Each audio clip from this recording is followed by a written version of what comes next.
Welcome back guys. पुनः एक बार आप सबका स्वागत है। तो हम यूनिट 5 पढ़ रहे हैं जो कि रिसर्च से रिलेटेड यूनिट है। ठीक है। तो ये यूनिट सेक्शन वाइज डिवाइड है। Section A, section B, section C. आज हम पढ़ेंगे अनुसंधान के प्रकार। ठीक है। टाइप्स ऑफ रिसर्च, जो कि तीनों सेक्शन से जो है रिलेटेड है। सेक्शन ए में जो रिसर्च है, और सेक्शन बी में, सेक्शन सी में। इन टाइप्स ऑफ रिसर्च में हम तीनों रिसर्च पढ़ेंगे। इसमें हम गुणात्मक रिसर्च पढ़ेंगे। ठीक है। इसमें हम मिश्रित जो रिसर्च होता है, मिक्स जो रिसर्च होता है वो पढ़ेंगे। और इसमें हम जो है क्वांटिटेटिव यानी कि मात्रात्मक रिसर्च भी पढ़ेंगे। ठीक है।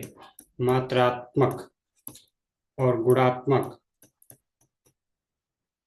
ठीक है। साथ ही मिश्रित विधियां जो रिसर्च की होती हैं, उन सबको हम इसमें पढ़ेंगे। ठीक है।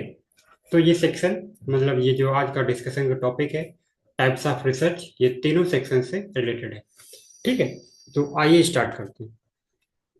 सबसे पहले हम रिसर्च को समझेंगे। हमने लास्ट वीडियो में भी, लास्ट हमारी जो क्लास थी चैप्टर 1 और 2 की, तो वहां पर भी हमने जो है रिसर्च को समझा है, रिसर्च क्या है। यहाँ एक बार पुनः रिसर्च के बारे में थोड़ा सा परिचय देते हुए हम अपने चैप्टर की ओर बढ़ेंगे। अनुसंधान वैज्ञानिक जांच की एक कला है। रिसर्च क्या है? साइंटिफिक इन्वेस्टिगेशन है, वैज्ञानिक जांच है। ठीक है। अनुसंधान वैज्ञानिक जांच की एक कला है, और ये एक व्यवस्थित डिजाइन यानी कि सिस्टमेटिक डिजाइन, संग्रह, विश्लेषण और रिपोर्टिंग, समस्याओं के समाधान और निष्कर्ष में भी उपयोगी है।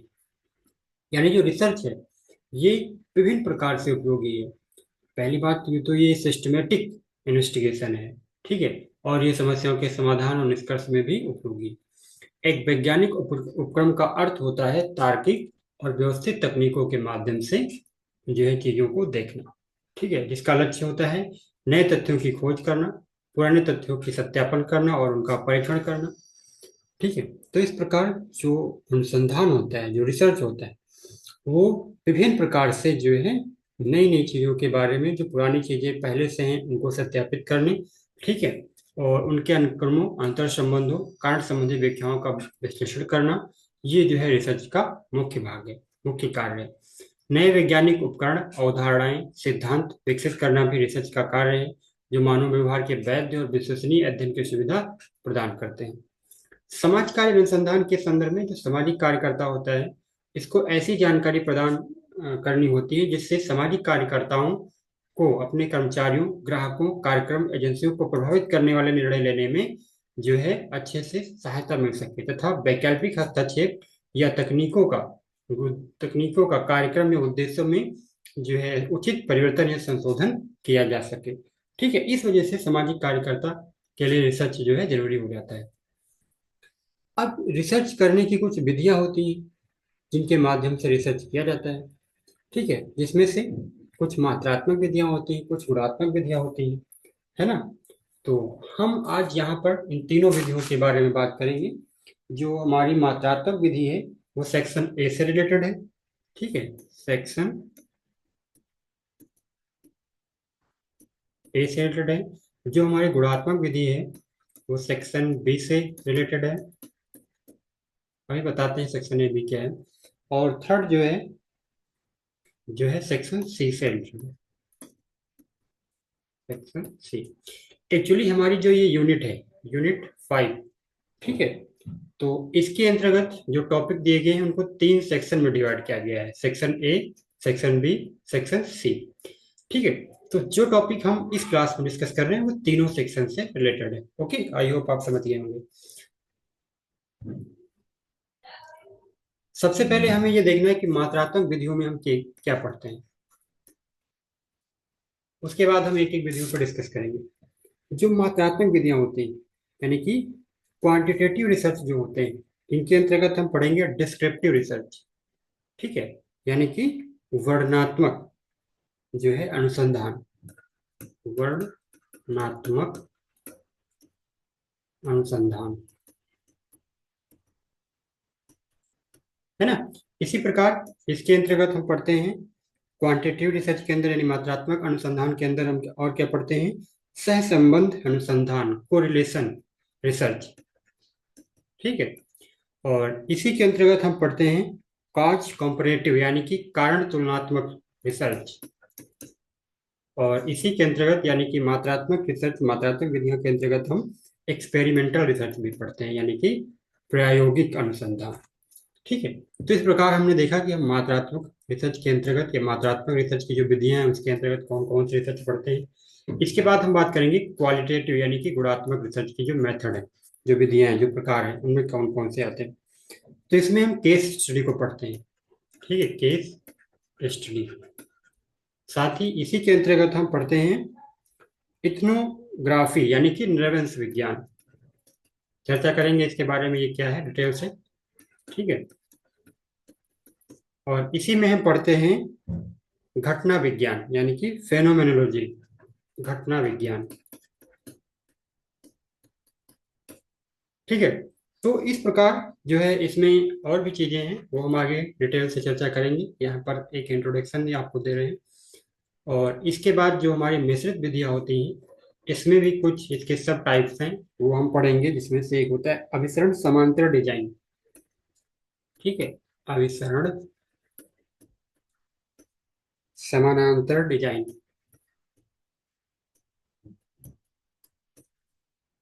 डिजाइन है ना। इसे हम कहेंगे कन्वर्जेंट पैरेलल डिजाइन इंग्लिश में। ओके, और इसके बाद इसके अंतर्गत हम एक्सप्लोरेटरी सीक्वेंशियल डिजाइन यानी खोजपूर्ण अनुक्रमिक डिजाइन, खोजपूर्ण अनुक्रमिक डिजाइन। ठीक है, और इसके अंतर्गत हम व्याख्यात्मक अनुक्रमिक डिजाइन भी पढ़ते हैं। ठीक है, तो इस प्रकार हम और भी जो चीजें इसके अंतर्गत हैं वो हम आगे डिस्कस करेंगे। यहाँ पर एक इंट्रोडक्शन आपको देना था जिससे आप चीजों को समझ सके। तो आइए हम चीजों को आगे बढ़ाते हैं। टाइप्स ऑफ रिसर्च में हम सबसे पहले पढ़ेंगे मात्रात्मक अनुसंधान। तो मात्रात्मक अनुसंधान होता क्या है, जैसा कि आप जो है शब्द से ही समझ सकते हैं, इसमें डेटा एकत्र किया जाता है जो कि संख्यात्मक होता है। उस संख्यात्मक डेटा को मानों में परिवर्तित किया जाता है। इसके लिए गणितीय विधियों का प्रयोग किया जाता है, उसके माध्यम से डेटा का विश्लेषण किया जाता है। इससे शोधकर्ता को आलोचनात्मक रूप से जांच करने में मदद मिलती है। ठीक है, तो इस प्रकार हम ये समझते हैं कि मात्रात्मक जो रिसर्च होता है वो किस प्रकार कार्य करता है। ठीक है, मात्रात्मक जो शोध होता है वो अनुभवजन्य तरीकों का उपयोग परिकल्पनाओं का परीक्षण करने, चरों के बीच संबंधों को समझने और भविष्यवाणी करने के लिए किया जाता है। ठीक है, तो इस प्रकार हम जो है मात्रात्मक रिसर्च को समझ सकते हैं। और यहाँ पर इसकी जो अन्य विधियां हैं, जो इसके टाइप्स हैं, वो हम एक एक करके आगे देखेंगे। एग्जाम्पल के तौर पर बताया गया है यहाँ पे कि प्राथमिक स्कूल की जो शिक्षा पूरी करने वाले में से कितने बच्चे माध्यमिक विद्यालय में प्रवेश करते हैं। ठीक है, जैसे कि मान चलो कि प्राथमिक स्तर पर 100 बच्चे थे और माध्यमिक स्तर पर आते आते पता चला कि 50 बच्चों ने स्कूल छोड़ दिया। तो इसमें हम मात्रा के द्वारा यानी संख्या के द्वारा ही चीजों का पता कर सकते हैं, अनुमान लगा सकते हैं। मान लीजिए कि रोगी को सलाह देने की आवृत्ति और डॉक्टरों के बर्नआउट की घटना के बीच संबंध को समझना है। हम इस दावे के साथ सोच शुरू कर सकते हैं कि जितनी अधिक बार बैठकें होंगी, डॉक्टरों के बीच बर्नआउट की घटनाएं उतनी ही कम होंगी। ठीक है, तो एक हिसाब से देखा जाए तो संख्यात्मक मान की बात यहाँ पर हो रही है, जो कि मात्रात्मक अनुसंधान का गुण है। ठीक है, शोध के बाद ये साबित करने की कोशिश की जाती है कि हमने जो दावा किया है वो सच है या नहीं। ठीक है, हर रिसर्च का ये एक कंक्लूजन होता है कि जो चीजें हम खोज रहे थे, जो हम दावा कर रहे हैं, वो सच है कि नहीं। सर्वेक्षण प्रणाली का उपयोग करके परामर्शदाताओं से डेटा एकत्र किया जाता है, यानी कि जो क्वेश्चनर मेथड होता है, सर्वे मेथड जो होता है। ठीक है, क्वेश्चनर तो दूसरा होता है, सर्वे मेथड जो होता है, ठीक है, उसके ही माध्यम से सर्वेक्षण जो है प्रश्नावली के माध्यम से। ठीक है, इसे हम सर्वे क्वेश्चनर के समझ सकते हैं। तो इसके माध्यम से डेटा एकत्र किया जाता है। मात्रात्मक अनुसंधान अनुसंधान विधियों का उपयोग अक्सर फील्ड डेटा एकत्र करने के लिए किया जाता है, जिसका उपयोग बड़े पैमाने पर नीतियों या हस्तक्षेपों को डिजाइन करने के लिए किया जा सकता है। उदाहरण के लिए राष्ट्रीय परिवार स्वास्थ्य सर्वेक्षण का उपयोग स्वास्थ्य नीतियों, स्वास्थ्य हस्तक्षेपों को डिजाइन करने के लिए किया गया है। ठीक है, जैसे कि नेशनल फैमिली हेल्थ सर्वे 5, तो इसकी जो रिपोर्ट आई है अभी, ठीक है, इसमें बताया गया है कि जो स्त्री पुरुष अनुपात है वो 1000 पुरुषों पर 1020 महिलाओं का हो गया है। ठीक है, तो ये कहीं ना कहीं डेटा जो है निकल कर आए, तभी तो हम उसका प्रयोग विभिन्न प्रकार की नीतियां बनाने में कर सकते हैं। इससे इस चीज का अनुमान लगाया जा सकता है कि जो बेटी बचाओ बेटी पढ़ाओ स्कीम लॉन्च की गई थी 2015 में हरियाणा से। ठीक है, तो और ये जो NFHS सर्वे 5 हुआ है, ठीक है, जो कि 2019-21 में हुआ है। ठीक है, तो इसमें जो डेटा निकल कर आ रहा है उसको हम यहाँ से लिंक कर सकते हैं कि कहीं ना कहीं ये स्कीम का प्रभाव हुआ है। ठीक है, क्योंकि जैसे ही हम देखते हैं कि यहाँ पर स्त्री पुरुष अनुपात जो है वो इंक्रीज हुआ है, तो हम इसे यहाँ से लिंक कर सकते हैं। तो ये सब चीजें हमें कैसे पता चली, ये हम डेटा का जब तुलनात्मक अध्ययन करते हैं तभी पता चलता है। ठीक है, तो मात्रात्मक अनुसंधान के कुछ प्रकार भी होते हैं, जैसे कि हमने आपको शुरुआत में बताया, डिस्क्रिप्टिव रिसर्च होता है जिसे हम वर्णनात्मक अनुसंधान कहते हैं। कोरिलेशन रिसर्च होता है जिसे हम सहसंबंध अनुसंधान कहते हैं। कारण तुलनात्मक रिसर्च होता है। ठीक है, और प्रायोगिक रिसर्च होता है। तो इस प्रकार ये मात्रात्मक अनुसंधान के कुछ प्रमुख जो है टाइप्स हैं, प्रकार हैं। तो इन सब के बारे में हम एक एक करके इसमें देखते हैं। सबसे पहले हम देखेंगे वर्णनात्मक, डिस्क्रिप्टिव रिसर्च क्या होता है। तो डिस्क्रिप्टिव रिसर्च में क्या होता है कि एक जनसंख्या या घटना के बारे में विशेषताओं का वर्णन किया जाता है। ठीक है, जैसे कि कोई जनसंख्या है, ठीक है, तो उसमें कितना कितना प्रतिशत, कितना समय, क्या, कैसे, इस प्रकार की चीजों से ये प्रश्न शुरू होते हैं। जैसे कूड़ा बीनने वालों में लकड़ियां जो है कितने प्रतिशत है, लड़कियां होगा, सॉरी, कोहरा बीनने वालों में लड़कियां कितने प्रतिशत हैं। यहाँ पर देखो कितने शब्द का प्रयोग हुआ है। किशोर मासिक आधार पर कितनी बार सोशल नेटवर्क का उपयोग कर रहे हैं, सोशल मीडिया का उपयोग कर रहे हैं। 18 से 25 वर्ष के भारतीयों में सिगरेट पीने की मात्रा कितनी है। तो ये सब क्या है, ये कहीं ना कहीं जो है इस प्रकार के प्रश्न यहाँ से निकलकर सामने आते हैं। इन्हें हम कह सकते हैं कि ये डिस्क्रिप्टिव रिसर्च का पार्ट है। ठीक, इसके बाद हम देखते हैं कोरिलेशन रिसर्च। कोरिलेशन जो रिसर्च होता है, इसमें एक चीज बहुत अच्छे से समझने की जरूरत है कि इसमें 3 कंडीशंस होती हैं। उसे हम अभी आगे देखेंगे जब हम पॉजिटिव कोरिलेशन नेगेटिव कोरिलेशन पढ़ेंगे। सही संबंधी अनुसंधान ये निर्धारित करने का प्रयास करता है कि दो या दो से अधिक चर एक दूसरे से संबंधित हैं। इस प्रकार का अध्ययन डेटा में पैटर्न और प्रवृत्तियों का पता लगाता है, लेकिन चरों के बीच किसी भी कारणात्मक संबंध को स्थापित करने में सक्षम नहीं हो सकता है।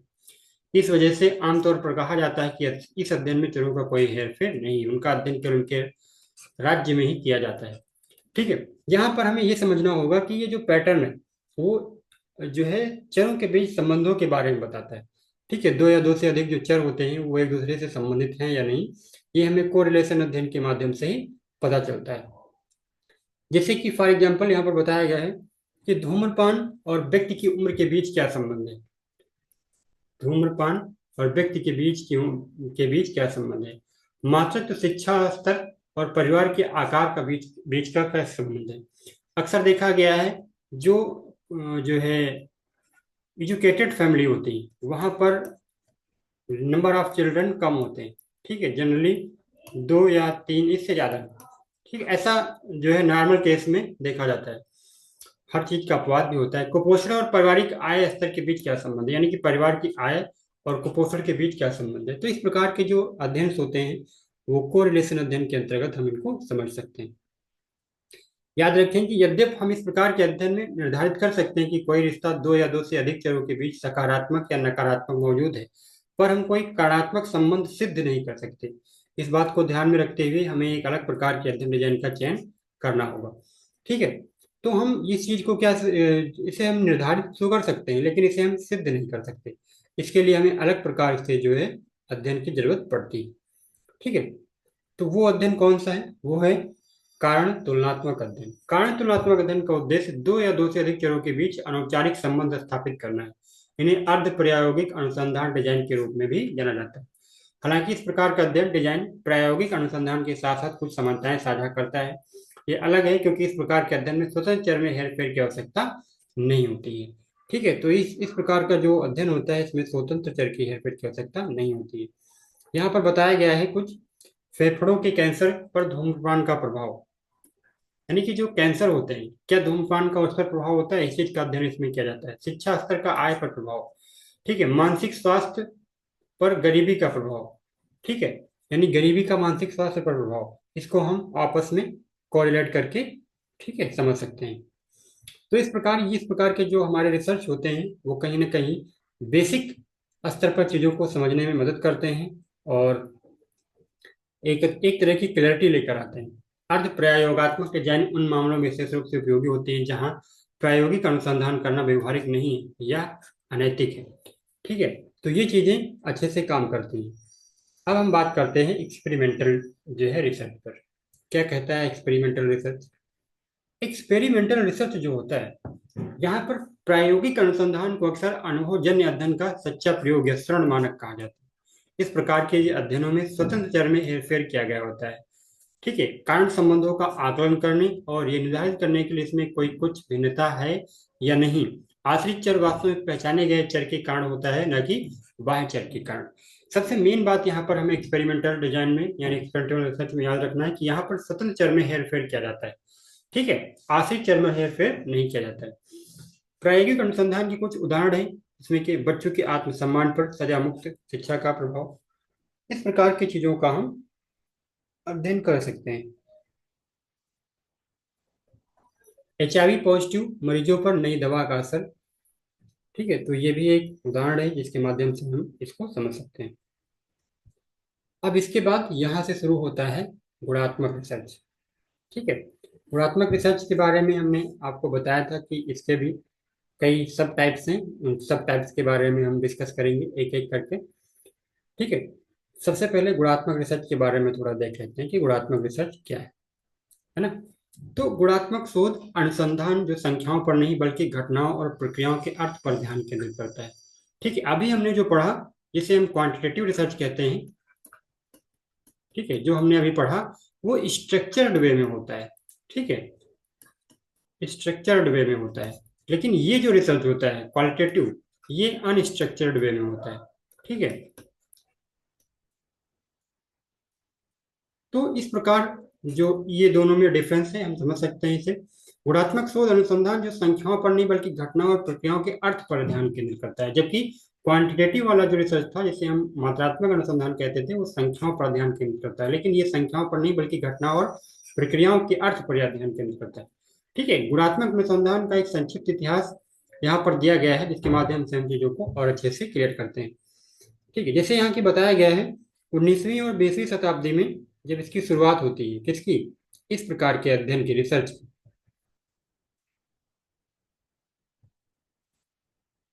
शुरुआत में ये आकर्षण प्राप्त किया जब विदेशियों द्वारा उपनिवेशित देशों में लोगों का अध्ययन किया गया। गुणात्मक अनुसंधान प्रकृति में आगमनात्मक होता है। इसका मतलब है कि अनुसंधान प्रक्रिया क्षेत्र में शुरू होती है और एकत्रित डेटा सिद्धांत विकास की ओर ले जाता है। इसके विपरीत अधिकांश मात्रात्मक शोध किसी पूर्व सिद्धांत से शुरू होते हैं और कुछ मात्रात्मक अनुसंधान एक प्रयोगशाला के भीतर होते हैं, ठीक है। पहले के उदाहरण को जारी रखते हुए एक गुणात्मक शोध परामर्श के विभिन्न पहलुओं का पता लगाने का प्रयास कर सकता है जो परामर्शदाताओं के बीच तनाव को कम करने में भूमिका निभाते हैं। यानी जो गुणात्मक अनुसंधान होता है ये जो है कहीं ना कहीं बहुत ही अर्थों पर ध्यान केंद्रित करता है, घटनाओं पर ध्यान केंद्रित करता है, न कि संख्या पर, डेटा पर। अब यहाँ पर कुछ प्रकार बताए गए हैं, जैसे कि हमने बताया था शुरुआत में ही, केस स्टडी इसे कहते हैं, और दूसरा है एथनोग्राफी, नृवंश विज्ञान, एथनो मेथोडोलॉजी, जो है इसे भी नृवंश विज्ञान कहते हैं, आगे देखेंगे डिटेल से। घटना विज्ञान, फेनोमेनोलॉजी, और कथात्मक विश्लेषण यानी कि नरेटिव एनालिसिस। और भी जो इसके अंतर्गत प्रकार आते हैं उनको हम समय समय पर डिस्कस करेंगे। 9 बजे तक आ जाएंगे, ठीक, ठीक है। तो हम समय समय पर उन चीजों को डिस्कस कर लेंगे और अगर कोई किसी प्रकार का डाउट है तो आप लोग पूछते रहना, है ना। अब हम देखेंगे डेटा संग्रहण के उपकरण। इसमें अवलोकन है, साक्षात्कार है, फोकस समूह चर्चा है, विशेषज्ञ मुख्य सूचित करता है। यानी कि डेटा जो है इसके अंतर्गत किस प्रकार जो है इकट्ठा किया जाता है, संग्रहण किया जाता है।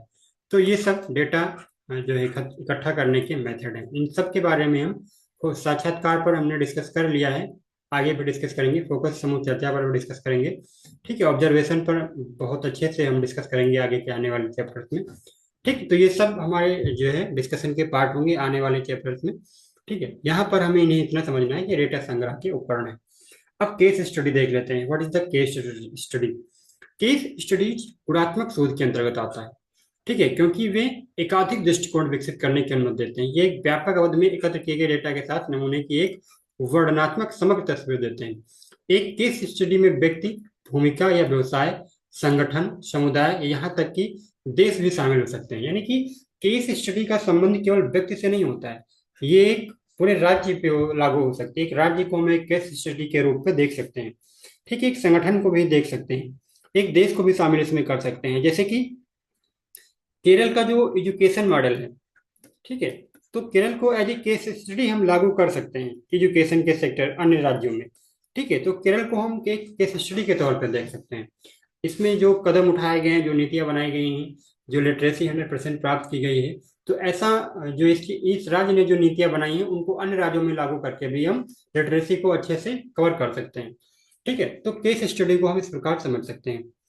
इसके बाद जो अन्य चीज इसमें यहाँ पर डिस्कस की गई है, नृवंश विज्ञान, इथनोग्राफी, ये क्या होता है? तो जो नृवंश विज्ञान होता है ये गुणात्मक अध्ययनों में उपयोग किया जाता है। किसमें उपयोग किया जाता है? गुणात्मक अध्ययनों में। होता क्या है इसके अंतर्गत?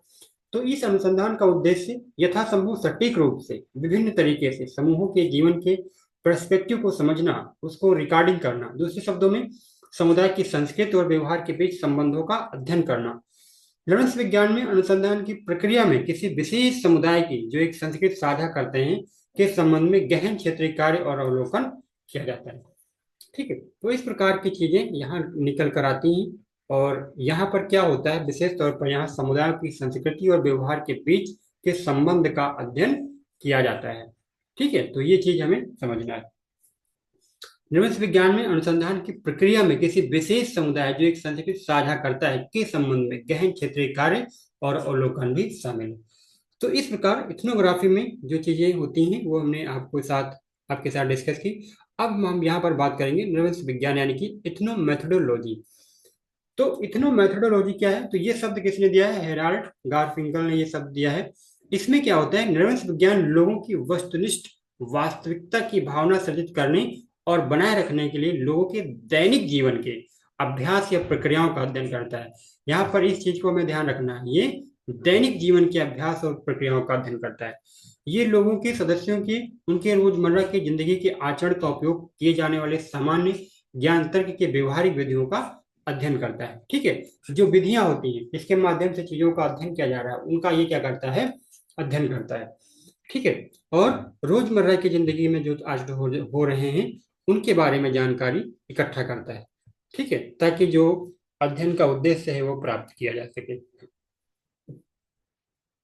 इसके बाद हम बात करेंगे हिस्टोरिकल रिसर्च, ऐतिहासिक अनुसंधान। ये भविष्य के रुझानों और संगठन या बाजार के विकास को समझने के लिए पिछले रिकॉर्ड या डेटा का अध्ययन करता है। जैसे कि ऐतिहासिक शब्द से ही क्लियर है कि इतिहास में जो चीजें हुई यानी पिछले समय में जो चीजें हुई, पास्ट में जो चीजें हुई, उनका अध्ययन करता है। कोई प्रत्यक्ष अवलोकन इसमें नहीं हो सकता है, पास्ट में जाकर कोई उसका अवलोकन नहीं कर सकता है। अनुसंधान को अतीत में निकाले गए निष्कर्षों या निष्कर्षों पर ही रहना पड़ता है, ठीक है। तो इस प्रकार जैसे कि 1857 की क्रांति है, यह कोई ऐतिहासिक घटना है, द्वितीय विश्व युद्ध है, प्रथम विश्व युद्ध है, तो उन चीजों को हम पुनः जाकर नहीं देख सकते हैं, ठीक है, उनका हम प्रत्यक्ष अवलोकन नहीं कर सकते हैं। इस वजह से हमें क्या है, उनको समझ कर ही उन पे हम निष्कर्ष निकाल सकते हैं, है ना। तो हमें निष्कर्षों पर ही निर्भर रहना पड़ता है इस तरीके जो अनुसंधान होते हैं उसमें। इसके बाद फेनोमेनोलॉजी। फेनोमेनोलॉजी क्या होती है? तो इसमें सामाजिक वास्तविकता, सोशल रियलिटी को समझने का प्रयास किया जाता है। इससे सामाजिक वास्तविकता के अनुभव, विचारों पर ये आधारित होना चाहिए, क्योंकि तभी जो है सोशल रियलिटी, समाज जो है सोशल रियलिटी को समझा जा सकता है। घटना संबंधी अध्ययन प्रतिभागियों के जीवन की गहराई और अर्थ पर ध्यान केंद्रित करता है। घटनात्मक अनुसंधान के लिए शोधकर्ता को घटना की पुरानी समझ को अलग रखने और फिर से काम करने की आवश्यकता होती है। इन्हीं घटनाओं के तत्काल अनुभव के माध्यम से इनके नए अर्थ निकाले जाते हैं, ठीक है। तो इस प्रकार ये चीजें काफी हद तक जो है हेल्प करती हैं चीजों को समझने में। और जो फेनोमेनोलॉजी है ये विभिन्न प्रकार की घटनाओं को समझकर, ठीक है, अनुभव के माध्यम से नए अर्थ निकालने का कार्य करता है, जो कि रिसर्च में जो है कहीं ना कहीं हेल्प करता है। अगर हम उदाहरणों की बात करें, घटनात्मक अनुसंधान के उदाहरणों में जैसे कि स्तन सर्जरी कराने वाली महिलाओं के जीवित अनुभवों की खोज करना शामिल है।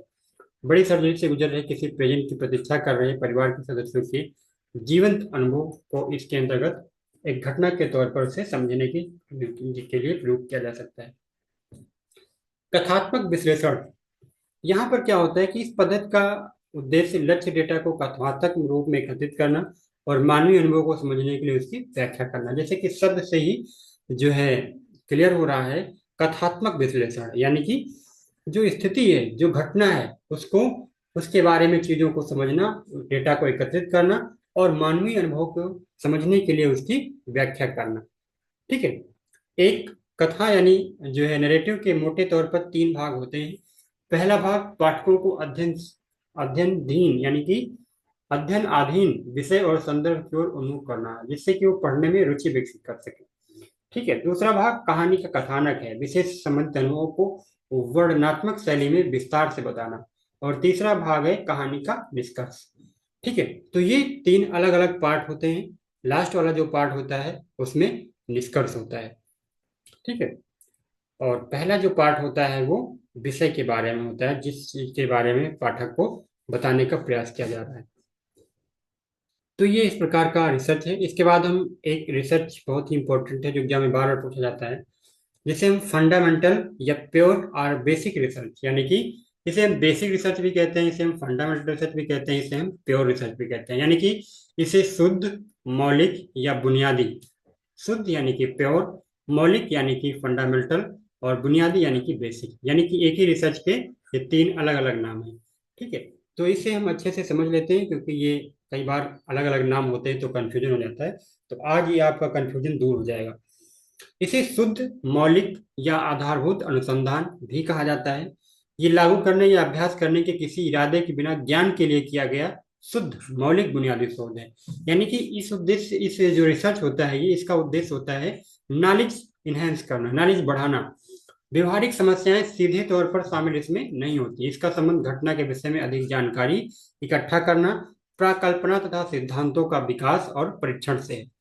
इसका कोई व्यवसायिक संभावना नहीं होती, यानी कि कोई व्यवसायिक संभावना इस रिसर्च की नहीं होती। महिला कल्याण और महिलाओं के मुद्दे, ये पता करना कि अपराध क्यों ज्यादा हो रहे हैं, क्यों किया जाता है, कोई व्यक्ति अपराधी कैसे बनता है, वो सब इसके पार्ट होते हैं। ठीक है। तो इस प्रकार हम इस अध्ययन के बारे में, इस रिसर्च के बारे में समझ सकते हैं। इसके बाद जो अगला बहुत ही फेमस रिसर्च है, फेमस कहने का आशय है कि कई बार ये पूछा गया है, पेपर 1 में भी, पेपर 2 में भी, तो उस पर हम डिस्कस करते हैं एक्शन रिसर्च। क्या होता है एक्शन रिसर्च? तो इसे हालसे के अनुसार से परिभाषित किया गया है कि एक्शन रिसर्च वास्तविक संसार की कार्य पद्धति में हस्तक्षेप है। और ऐसे हस्तक्षेप क्या प्रभाव रहे हैं, ऐसे हस्तक्षेप के क्या प्रभाव रहे हैं, उसकी गहन समीक्षा भी है। ये स्वयं के व्यवहार में एक व्यवस्थित जांच है। इसका उपयोग तत्काल समस्या का समाधान के लिए किया जाता है। जो समाधान प्रगति में है उसकी चिंतनशील समीक्षा के लिए भी इसका उपयोग किया जाता है, तथा समाधान करने वाली प्रक्रियाओं में कैसे सुधार एवं संशोधन किया जाए, ये भी जानने के लिए इसका उपयोग किया जाता है। इस अनुसंधान के 4 चरण होते हैं। ये चारों चरण बहुत इंपॉर्टेंट है, ये एग्जाम में पूछे जाते हैं। सबसे पहले है प्लानिंग यानी कि योजना। दूसरा है एक्शन यानी कि क्रियान्वयन। तीसरा है योजना का विकास, इसे हम डेवलपमेंट बोलते हैं। और चौथा है चिंतन, जिसे हम रिफ्लेक्ट बोलते हैं। यानी कि अगर हम इसे समराइज करें तो पहला हो जाएगा प्लान यानी कि पी, और दूसरा हो जाएगा ए यानी कि एक्शन, और तीसरा हो जाएगा डी यानी कि डेवलपमेंट, और चौथा हो जाएगा आर यानी कि रिफ्लेक्शन। ठीक है, रिफ्लेक्ट। तो PADR, planning, action, development and reaction. ठीक है। तो ये एक्शन रिसर्च के 4 चरण होते हैं। इन चारों चरणों के माध्यम से एक्शन रिसर्च पूरा होता है। एक्शन रिसर्च क्यों किया जाता है? तो ये एक्शन रिसर्च जो होता है तत्काल समस्या के समाधान के लिए किया जाता है। जो समाधान प्रगति में है उसकी समीक्षा करने के लिए किया जाता है, तथा प्रक्रियाओं में सुधार एवं संशोधन कैसे किया जाए, इन चीजों को समझने के लिए, जानने के लिए इसका प्रयोग किया जाता है। ठीक है। आई होप एक्शन रिसर्च के बारे में आप समझ चुके होंगे। ठीक है। तो इसके बाद हम देखेंगे हमारा जो अगला डिस्कशन का पार्ट है हमारे इस टॉपिक के अंतर्गत, अनुसंधान प्रत्यक्ष कार्रवाई द्वारा किया जाता है। समस्या को तुरंत हल करने के लिए क्रियात्मक अनुसंधान आयोजित किया जाता है। एक्शन रिसर्च का लक्ष्य स्थानीय चिंता की समस्या को हल करना है।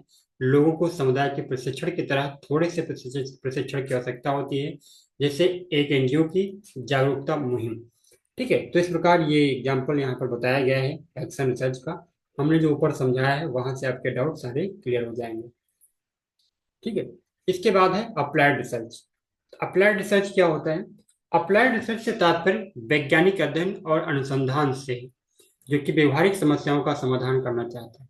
इसका उपयोग रोजमर्रा की समस्याओं के समाधान खोजने के लिए किया जाता है, जैसे कि बीमारी का इलाज, नवेन्मेषी कार्यों के विकास के लिए।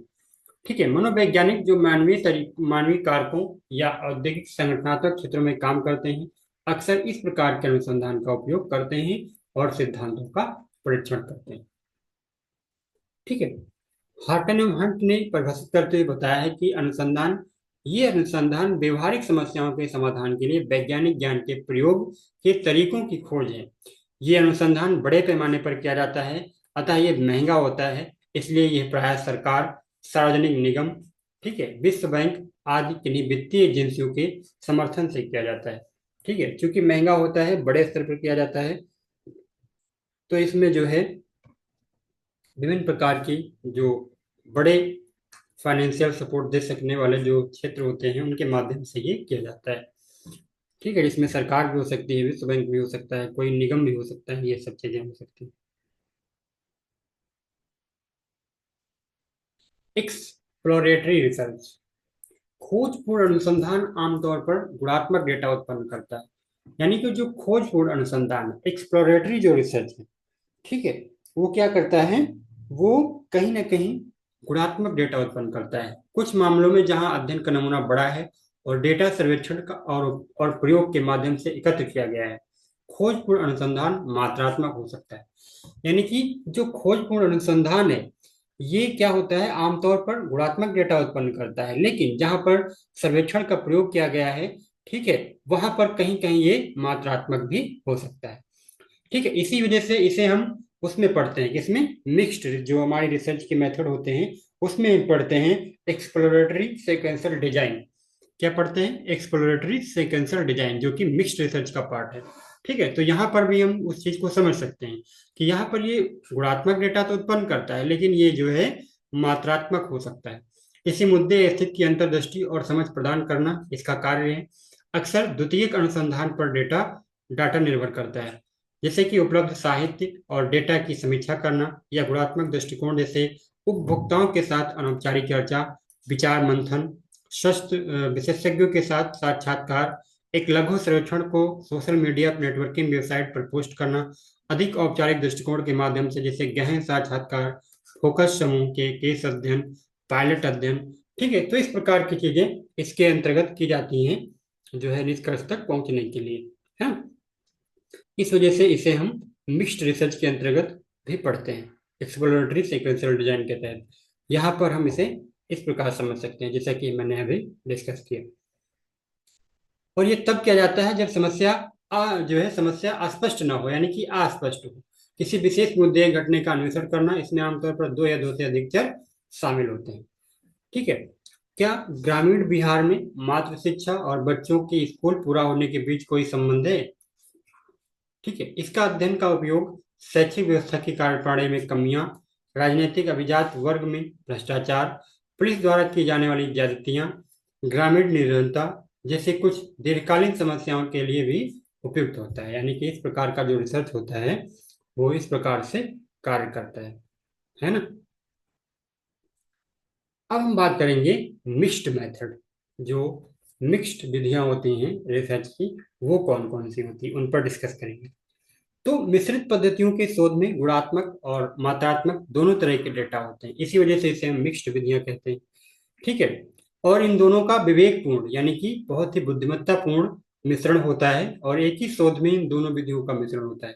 डेटा संग्रह करने के लिए दोनों से जो है उपकरण तैयार किए जाते हैं, दोनों विधियों से, और यह सुनिश्चित करने के लिए कि विश्लेषण निगमनात्मक, निगमनात्मक और आगमनात्मक है। इस शोध का उपयोग क्षेत्र आधारित सामाजिक कार्यों में व्यापक रूप से किया जाता है, क्योंकि ये शोधकर्ताओं को मुद्दे की समग्र तस्वीर प्राप्त करने में सक्षम बनाते हैं। ठीक है, तो इस प्रकार हम इन चीजों को समझ सकते हैं। अब हम बात करेंगे मात्रात्मक और गुणात्मक विधियों के बारे में। ठीक है, जो कि मिक्स्ड मेथड के अंतर्गत, मिक्स्ड मिक्स्ड रिसर्च की जो विधियां हैं उनके अंतर्गत इसको पढ़ेंगे। ठीक है, मिश्रित विधियों के अंतर्गत जो इस विधि के अंतर्गत मात्रात्मक डेटा एकत्र किया जाता है, गुणात्मक डेटा एकत्र किया जाता है। डाटा एकत्र करके उसका विश्लेषण किया जाता है। ठीक है, दोनों का। फिर जो परिणाम होते हैं, एकीकृत परिणाम होते हैं, उनकी व्याख्या की जाती है और परिणामों की तुलना की जाती है। ठीक, तो इस प्रकार ये विधि कार्य करती है। इसके कुछ सब प्रकार भी हैं, कुछ उप टाइप हैं, इसके सब टाइप हैं, उन्हें हम आगे देख लेते हैं। सबसे पहला है कन्वर्जेंट पैरेलल डिजाइन। यहाँ पर यह होता है कि अभिसरण समांतर मिश्रित विधियों को उद्देश्य एक साथ डिजाइन करना। एक होता है अपसरण, एक होता है अभिसरण। ठीक है, तो यहाँ पर दोनों चीजें नजदीक आती हैं, है ना। यहाँ पर दोनों चीजें पास में आती हैं, और इसी का एक विपरीत होता है जहां पर दो चीजें दूर जा रही होती हैं। ठीक है, एक सेकेंड।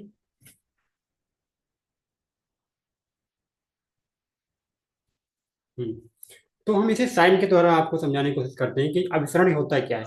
तो अभिसरण के लिए इस प्रकार का साइन कार्य करता है। एक होता है अपसरण, उसके लिए इस प्रकार का साइन काम करता है ना। तो जो कन्वर्जेंट पैरेलल डिजाइन है, यहाँ पर क्या होता है कि गुणात्मक और मात्रात्मक डेटा, दोनों डेटा को एकत्र किया जाता है, यानी कि दोनों डेटा साथ आते हैं, डेटा को मर्ज किया जाता है। ठीक है, अब ये दोनों साथ आ रहे हैं, डेटा को मर्ज किया जाता है और किसी शोध समस्या को समझने के लिए परिणामों का उपयोग किया जाता है। ठीक है, तो इस प्रकार इसे हम क्या कहते हैं, अभिसरण कन्वर्जेंट जो है, यानी कि कन्वर्जेंट पैरेलल डिजाइन, यानी अभिसरण समांतर डिजाइन। ठीक है, इसमें क्या होता है, मात्रात्मक डेटा एकत्र किया जाता है, उसका विश्लेषण होता है। गुणात्मक डेटा एकत्र किया जाता है, उसका विश्लेषण होता है। फिर क्या होता है, फिर दोनों का तुलना की जाती है उससे संबंधित चीजों की। ठीक है, और फिर उनसे संबंधित जो आगे का प्रोसेस है, व्याख्या वो की जाती है ना। तो इस प्रकार जो है इसके अंतर्गत ये प्रोसेस फॉलो किया जाता है। इसके बाद जो दूसरा रिसर्च टाइप है मिश्रित विधियों के अंतर्गत, वो है एक्सप्लोरेटरी सेक्वेंशियल डिजाइन, जिसके बारे में हमने ऊपर अभी डिस्कस भी किया है।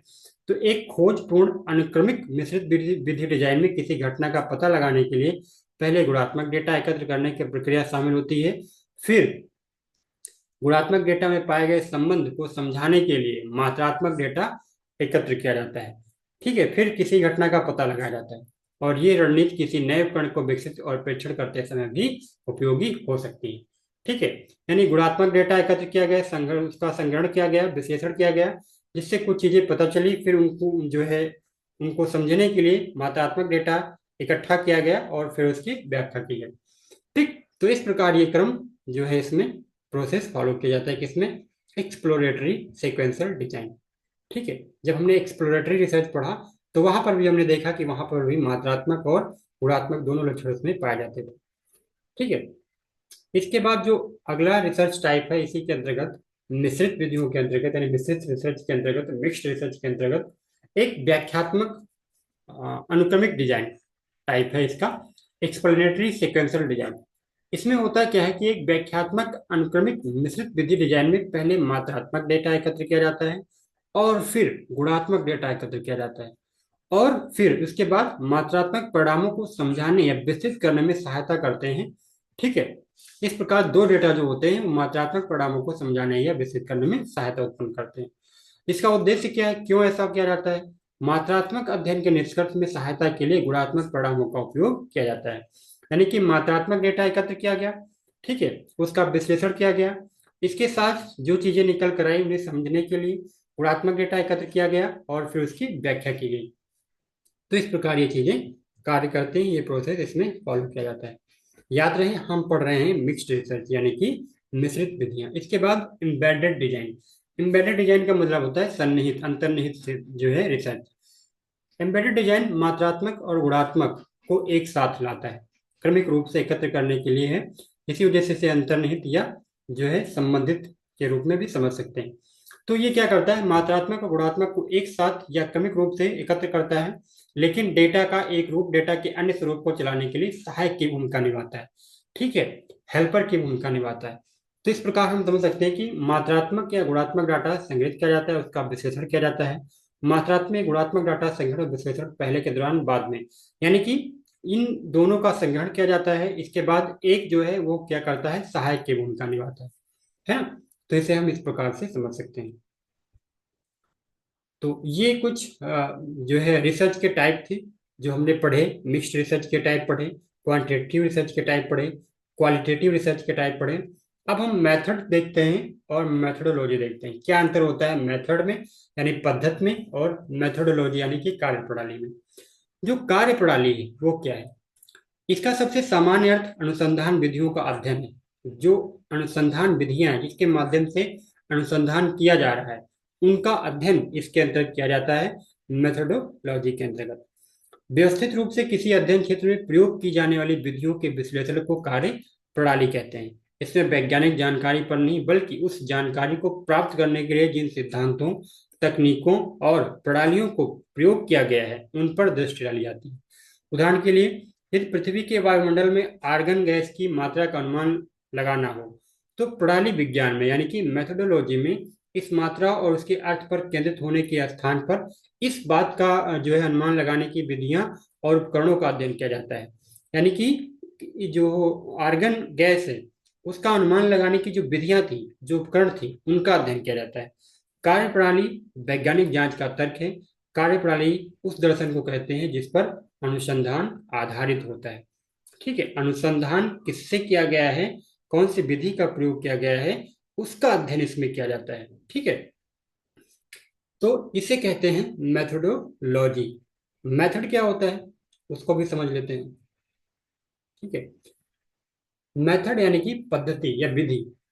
पद्धति या मेथड आधार सामग्री संग्रह करने में प्रयोग की जाने वाली तकनीकी या उपकरण है। ये तर्कपूर्ण विवेचन तथा अनुभवपरक अवलोकन पर आधारित ज्ञान प्राप्त करने की क्या है, प्रक्रिया है।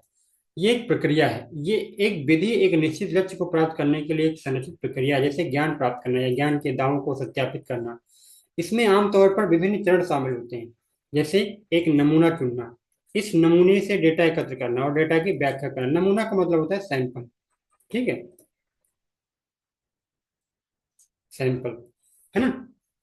तो मेथड क्या होता है, मेथड जो होता है यानी पद्धति आधार सामग्री संग्रह संग्रह करने में प्रयोग किए जाने वाली तकनीक या उपकरण है। और ये तर्कपूर्ण विवेचन या अनुभवपरक अवलोकन पर आधारित ज्ञान प्राप्त करने की प्रक्रिया है। ठीक है, विभिन्न प्रकार के मेथड के बारे में हमने पढ़ा है। इसके बाद हम बात करेंगे अनुसंधान में नैतिकता, एथिक्स इन रिसर्च। अनुसंधान में नैतिकता अनुसंधान को के जिम्मेदार आचरण के लिए दिशा निर्देश प्रदान करती है। इसके अलावा ये वैज्ञानिकों को अनुसंधान में उच्च नैतिक मानक सुनिश्चित करने के लिए शिक्षित और मॉनिटर करता है। यानी अनुसंधान में एथिक्स का होना बहुत जरूरी है। अगर अनुसंधान में एथिक्स का प्रयोग नहीं होगा तो अनुसंधान के परिणाम जो है नुकसानदायक हो सकते हैं। ठीक है, इसी वजह से एथिक्स का प्रयोग, एथिक्स का ध्यान रखना बहुत जरूरी होता है। अब हम यहाँ पर बात करेंगे कुछ नैतिक सिद्धांतों का सामान्य सारांश, जैसे कि ईमानदारी।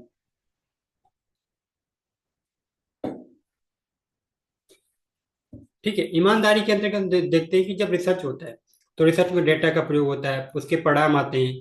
ठीक है, रिसर्च की विधियां होती हैं, प्रक्रियाएं होती हैं, उसके माध्यम से रिसर्च किया जाता है, फिर उसको प्रकाशित किया जाता है। तो इन सब में अगर ईमानदारी से कार्य नहीं किया जाएगा तो कहीं ना कहीं चीजें जो है, जो रिजल्ट आएगा वो डेटा जो है, जो रिजल्ट आएगा वो अच्छे संकेत नहीं देगा। ठीक है, डेटा को गलत तरीके से प्रस्तुत नहीं करना ये भी ईमानदारी का ही पार्ट है। क्योंकि अगर इन सब चीजों में यानी कि डेटा में, परिणाम में, विधियों में, प्रक्रियाओं में अगर ईमानदारी नहीं बरती जाएगी, ठीक है, ईमानदारी का ध्यान नहीं रखा जाएगा तो इससे आने वाले परिणाम जो है नुकसानदायक होंगे। इस वजह से जो रिसर्च होता है उसमें ईमानदारी का बहुत ही ध्यान रखना होता है। इसके बाद वस्तुनिष्ठता। ठीक है, प्रयोगात्मक डिजाइन, डेटा विश्लेषण, डेटा व्याख्या, सहकर्मी समीक्षा, कार्मिक निर्णय, अनुदान में लेखन, विशेषज्ञ गवाही और अनुसंधान के अन्य पहलुओं में पूर्वाग्रह से बचने का प्रयास, ये सब चीजें वस्तुनिष्ठता के अंतर्गत आती हैं। अखंडता के अंतर्गत अपने वादे और समझौते, ठीक है, ईमानदारी से कार्य करना, विचार और कार्य में निरंतरता के लिए प्रयास करना। ठीक है, ये सब चीजें जो है अखंडता के अंतर्गत आती हैं। जो आपने वादा किया है, जो आपने समझौता किया है, एग्रीमेंट किया है, उन चीजों को पूरा करना, ईमानदारी से कार्य करना, ये सब अखंडता का पार्ट है। सावधानी क्या बरतनी होती है? लापरवाही और त्रुटियां, लापरवाही से बचें, लापरवाह त्रुटियों और लापरवाही से बचें। अपने स्वयं के कार्य और अपने साथियों के कार्य की सावधानी पूर्वक आलोचनात्मक जांच करें। अनुसंधान गतिविधियों के रिकॉर्ड अच्छे से रखें। ठीक है। बहुत ही सावधानी के साथ हमें अनुसंधान से संबंधित जो रिकॉर्ड होते हैं उन्हें रखना होगा। खुलापन बहुत जरूरी है, ट्रांसपेरेंसी बहुत जरूरी है। डेटा, परिणाम, विचार, उपकरण, संसाधन साझा करना जरूरी है। ठीक है, इसका होना जरूरी है। आलोचना और नए विचारों के प्रति नहीं, ओपन होना जरूरी है। ठीक है, तो ट्रांसपेरेंसी, ओपननेस होनी चाहिए। इसके बाद बौद्धिक संपदा का सम्मान। ठीक है, अगर आप रिसर्च कर रहे हैं और रिसर्च से आप डेटा ले रहे हैं तो उस चीज को आपको मेंशन करना चाहिए कि हमने इस चीज को यहाँ से लिया है। आप प्रकाशित डेटा, विधियों या परिणामों का उपयोग अनुमति के बिना न करें। जहाँ क्रेडिट की जरूरत है वहाँ क्रेडिट दें। कभी भी साहित्यिक चोरी न करें। ठीक है। पेटेंट, कॉपीराइट और बौद्धिक संपदा के अन्य रूपों का सम्मान करना।